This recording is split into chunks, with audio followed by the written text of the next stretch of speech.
8 दिनों में world cup है, सारे टीम्स खुश, सारे प्लेयर्स खुश, सारे फुटबॉल फैंस खुश, लेकिन दो ऐसी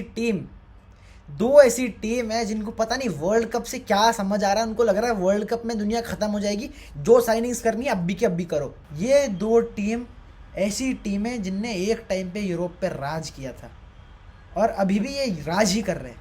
न्यूज़ चैनल्स पर हर जगह बारसा और मैड्रिड का ही नाम लिया जा रहा है। दोस्तों, बारसा ने सबसे पहले स्टार्ट किया, ठीक है, गॉर्डन को 80 मिलियन में लाया अपनी सुपर टीम स्टार्ट करने के लिए। उसके बाद माने नहीं भाई, वहाँ पे अल्वारेज को भी लाना है। अरे भाई जूलियन अल्वारेज लाएंगे भाई, फुल प्रेसिंग वाली टीम बनाएंगे, मजे ही मजे। उसके बाद बर्नार्डो सिल्वा को भी लाएंगे भाई फ्री में, लेट्स गो भाई। फिर उसके बाद ग्वार्डियोल भी लाएंगे, या तो बस्टूनी लाएंगे, या फिर कुछ तो डिफेंडर भी लाएंगे।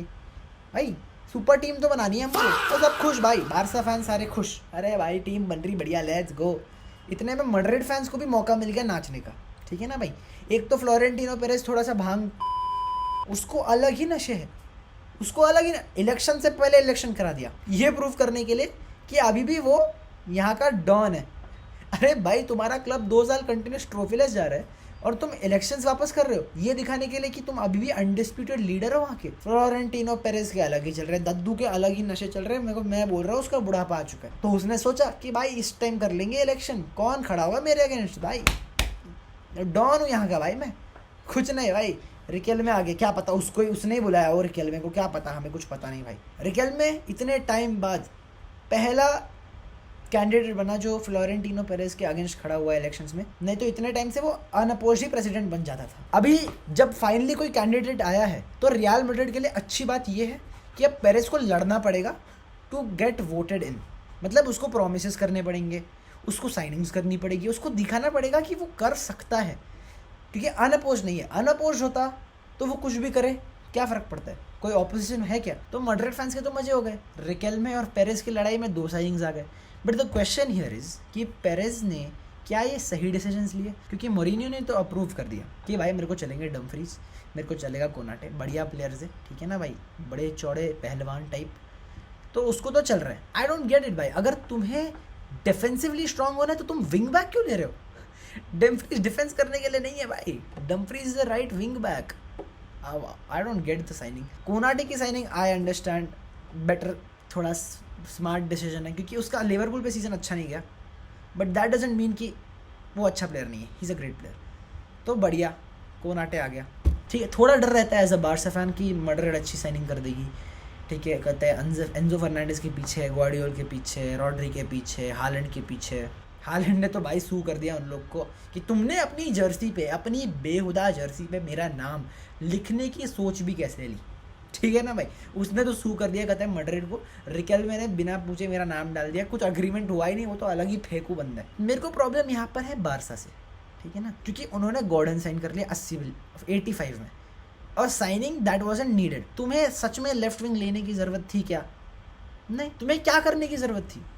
तुम्हें करने की ज़रूरत थी, सबसे पहली साइनिंग होनी चाहिए थी एल्वारेज, उसके बाद जाते लीस्ट इंपॉर्टेंट पे, उसके बाद भी पहले डिफेंडर करते, उसके बाद लेफ्ट विंग, उसके बाद midfielder for squad depth. In fact मेरे ख्याल से तो we don't need a midfielder for squad depth, we need a backup goalkeeper. भाई मतलब मैं फब्रिजियो के 5 दिन से देख रहा हूँ अपडेट्स, एक भी बारसा का नहीं आ रहा भाई।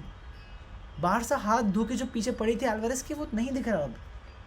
इतना पैसा था तुम्हारे पास 100 मिलियन रखने के लिए, तो एक काम करो ना, कुंडे को बेच दो, कुंडे को बेच के अल्वारेज ले आओ।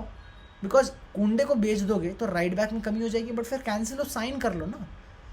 उसके बाद क्या होगा, वी हैव राइट बैक पक्का कैंसिल हो रहेगा हमारा, ठीक है ना। राइट विंग से तो कतई मार ही डालेंगे ऑपोजिट, कि भले ही एल्वारेज को कितना भी बारसा आना हो, उसको कितना भी स्पेन में रुकना हो, उसको कितना भी एटलेटिको छोड़ना हो, it can never be sure कि वो PSG जैसी टीम को हमेशा के लिए रोक कर रखेगा। अब मैं बारसा फैन हूँ, ठीक है। इमेजिन कि मैं विलारियल में खेल रहा हूँ, ठीक है, and I want go to Barcelona, but Barca ने मेरे पीछे इतना हाथ धो के पड़े नहीं है। वो मेरे को जाना है बारसा, आई लव बारसा, लेकिन मेरे पीछे वो पड़ नहीं रहे। मतलब जो अग्रेसिव अटैक, जैसे भाई मैड्रिड ने 5 जितना जल्दी साइनिंग कर दी डमफ्रीज और कौन, वैसे वो मेरे पीछे अगर पड़े नहीं है, और मेरे को दूसरी तरफ से PSG जैसा क्लब जो लास्ट 2 साल से कंटिन्यूस UCL जीत रहा है, वैसा क्लब ऑफर करे for a starting position in the defending champions from continuous 2 years of the UCL, तो मैं कितने टाइम तक बारसा के लिए रुकूंगा।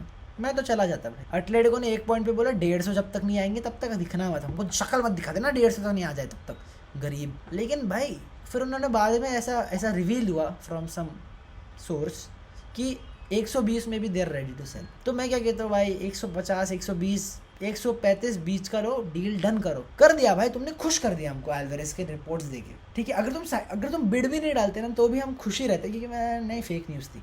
तुमने बिड डाल के ऑफिशियल कर दिया और तुम फिर भी साइन नहीं कर पाओगे ना, तो ज़्यादा दुख होगा हमको। हर एक प्लेयर को रोक के रखने की ज़रूरत नहीं है। जब रिपोर्ट्स आई थी कि राशफोर्ड जा रहा है, तब भी मैं भी बहुत दुखी था। लेकिन फिर मैंने सोचा कि भाई उसको बारसा में रहना है, बढ़िया बात है, बट हम ऐसे हर प्लेयर को तो नहीं रोक सकते ना जो जिसको बारसा में रहना है।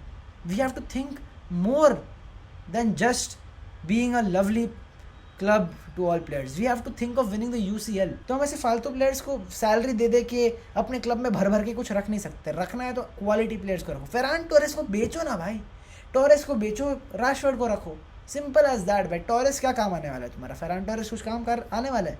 नहीं ना भाई, तुम कम ऑन भाई। फेरान टोरेस आराम से 50 मिलियन में बेच सकते, आराम से 50 में बेचो उसको और ले आओ एल्वेरेज को। भाई क्या अपग्रेड, जल्दी करो थोड़ा। ऊपर से मैड्रिड भी साइनिंग्स करे जा रही है, कुत्ते सारे।